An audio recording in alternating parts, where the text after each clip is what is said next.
Week 11 of the fantasy football season.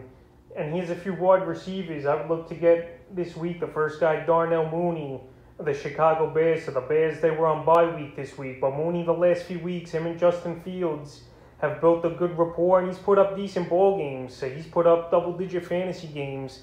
The last 3 out of 4 games is Mooney. Week 7 at Tampa, though, 2 catches, 39 yards. Week 8 versus the 49ers, 6 catches, 64 yards. And week 9 at the Steelers, 3 catches, 41 yards, a touchdown, and 15 yards rushing with a touchdown as well. So right here, Nagy and the Bears offense, they're trying to get Mooney going here as a jet sweep guy, as a gadget guy. And the last few games, it's definitely worked out. In week 11, he's got a decent matchup versus the Baltimore Ravens. And right now, you could still add him on a waiver since he had the bye week this week. So right now, Mooney's available in 55% of fantasy leagues.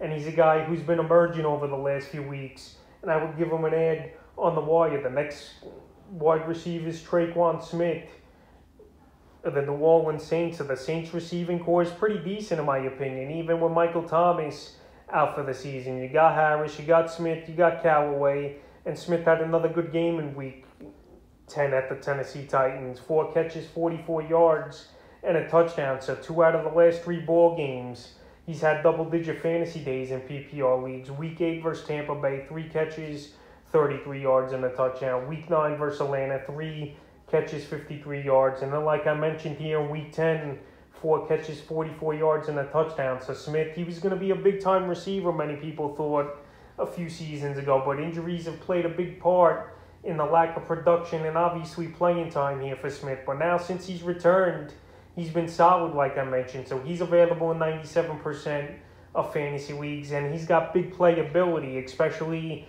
with a pretty decent quarterback as of now. Trevor Siemian getting him the ball. The next wide receiver, Marcus Johnson of the Tennessee Titans. So Julio Jones, he went on IR with that hamstring injury that's nagged him the last 2 or 3 seasons for the most part. So next man up over there in Tennessee. And I thought it'd be Westbrook-Ikhine, but it was Marcus Johnson with the big ball game in week 10. 5 catches for 100 yards, which is obviously good for 15 fantasy points in PPR leagues. And Marcus Johnson, we saw flashes from last season with the Indianapolis Colts as a deep threat and a type of a playmaker wide receiver.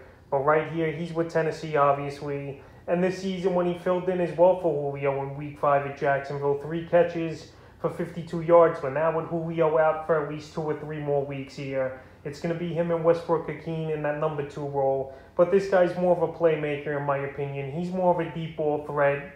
And him and Tannehill are building a decent rapport, especially with the 100-yard game in week 10. So another good cupcake matchup in week 11 here for the Titans versus the Houston Texans that everyone throws on.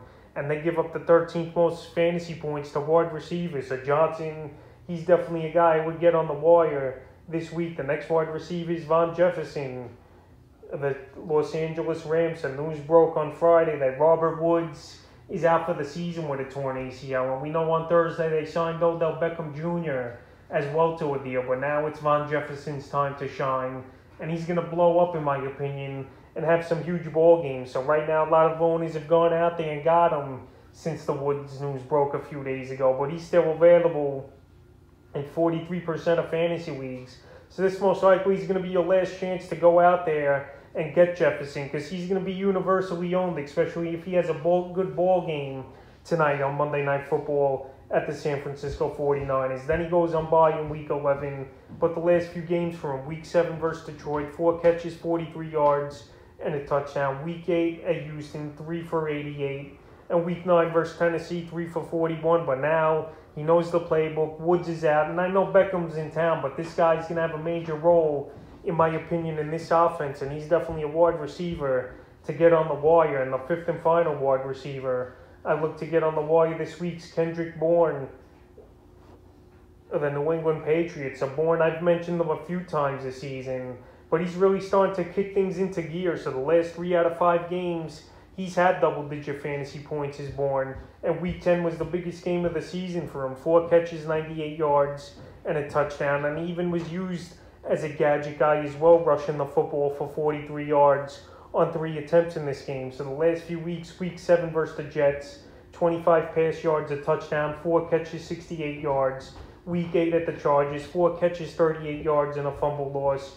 And week 9 at the Panthers, 3 catches, 34 yards. So right here, they're using them in many roles over there in New England. And I know the Patriots, besides running the football, they have tough times sometimes to generate offense. But Bourne, they're using him in a great way. And he's available in 93% of fantasy leagues. So I definitely would give him a waiver wire ad this week. So that's a few wide receivers I look to get on the waiver wire for week 11 of the fantasy football season.